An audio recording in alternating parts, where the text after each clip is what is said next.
Role করে ছেলেরা আয়া বাংছে কাজকাল আনছে, হন্তি আনছে, চাউল আনছে, চাইনাস, এগুলা রামদাও আনছে, চাইনাস। এরপরে এই গেটে তালা নাই, আমি কিরে আমি বলেছি কিরে এই তালা ভাঙস করে, তোর কথা তাহলে আমার লগে ওয়ালে।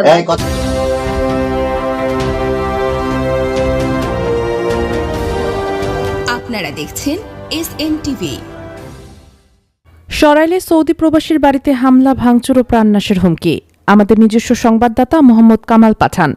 ব্রাহ্মণবাড়িয়ার সরাইলে বীর মুক্তিযোদ্ধা মৃত মোহাম্মদ আলীর ছেলে সৌদি প্রবাসী তোফাজ্জল হোসেনের বাড়িতে হামলা, ভাঙচুর এবং প্রাণনাশের হুমকি এমন অভিযোগ পাওয়া গেছে। ঘটনাটি ঘটেছে গত রবিবার সকাল 10টায় সরাইল সদরের চানমণিপাড়ায়। স্থানীয় ও পারিবারিক সূত্রে জানা যায়, বীর মুক্তিযোদ্ধা মোহাম্মদ আলী তার 2 ছেলে, 1 মেয়ে এবং স্ত্রীকে রেখে মারা গেলে ওয়ারিশ সূত্রে তারা 4 জন সম্পত্তির মালিক হয়। এক ছেলে তোফাজ্জল হোসেন সৌদি প্রবাসী, অপর ছেলে মোহাম্মদ পিয়ারুল মিয়া ব্রাহ্মণবাড়িয়া সদরে ভাড়াটিয়া। গত কিছুদিন আগে পিয়ারুল মিয়া সম্পত্তির বন্টননামা না করিয়ে গোপনে প্রতিবেশী রফিকুল ইসলাম মিয়ার কাছে তার সম্পত্তি বিক্রি করে দেয়। উক্ত সূত্রে পিয়ারুল মিয়ার সম্পত্তির মালিক হয় রফিকুল ইসলাম। কিন্তু রফিকুল ইসলাম দলিল করিয়ে নিয়েও সম্পত্তি দখল করতে পারেননি। সম্পত্তি দখলের জন্য রফিকুল ইসলাম পিয়ারুল মিয়াকে বারবার চাপ সৃষ্টি করলেও পিয়ারুল বাড়িতে না আসার কারণে রফিকুল ইসলাম তার জায়গা বুঝে নিতে পারেনি। উক্ত ঘটনাকে কেন্দ্র করে রফিকুল ইসলাম ও তার ছেলেরা তোফাজ্জল হোসেনের বাড়িতে হামলা চালায়। এ সময় তোফাজ্জলের স্ত্রী ও মাকে প্রাণে মেরে ফেলার হুমকি দেয় রফিকুল ইসলাম এবং বাড়ির সাইড ওয়াল ও ঘরে থাকা আসবাবপত্রে ভাঙচুর করে। এ বিষয়ে তোফাজ্জলের স্ত্রী তানজিনা সাংবাদিকদের বলেন, জায়গা সম্পত্তি নিয়ে কোর্টে মামলা আছে এবং জায়গার উপরে 144 ধারা বলবৎ আছে। রফিকুল ইসলাম আইন ভেঙে আমাদের উপর হামলা করেছে। আমার 2টি বাচ্চা ও বৃদ্ধ শাশুড়িকে নিয়ে আমরা আতঙ্কিত। উক্ত বিষয়ে রফিকুল ইসলামের কাছে জানতে চাইলে হামলার কথা স্বীকার করে এবং বলেন, আপনারা যা খুশি তাই লিখেন, আমার কোনো বক্তব্য নেই। আমাদের বাড়ির ফৌজদারি মামলা চলছে, ইনজেকশন জারি আছে, নিষেধাজ্ঞা আছে, তার অমান্য করে এই বিবাদী আমরা ওই গিটের উপরে আইসা গিটের তালা ওনার ছোট ছেলে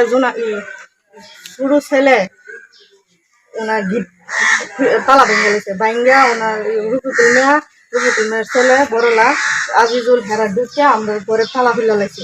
তালা বাইরে সাফল দিয়ে খুলে গেছে। সাফলটা খুলানোর পরে আমি যখন তালা ধরে রাখছি, আমার মনে করেন হেরা আমার বাপে ফুটে সবাই আমার দেখটাইয়া আমার হাত দেখটাইয়া ফেলাই দেয়। হেরা আমার জম করছে, মানে দেখটাইয়া টুকাইয়া গুসাইয়া, কিন্তু হেরা আমার ইয়া করে নেই, রক্ত আনে নাই।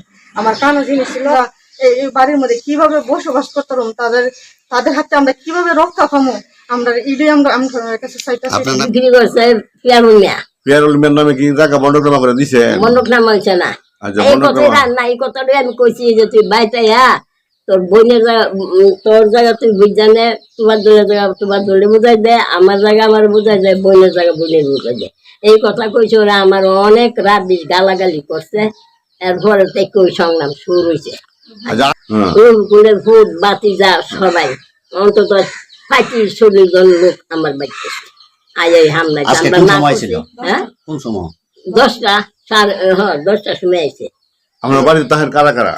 আমি আর আমার ছেলে বউ তাহি, আর আমার একটা নাতি ছোট।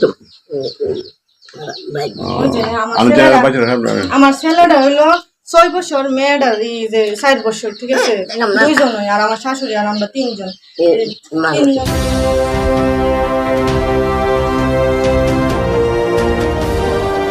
আপনারা দেখছেন SNTV।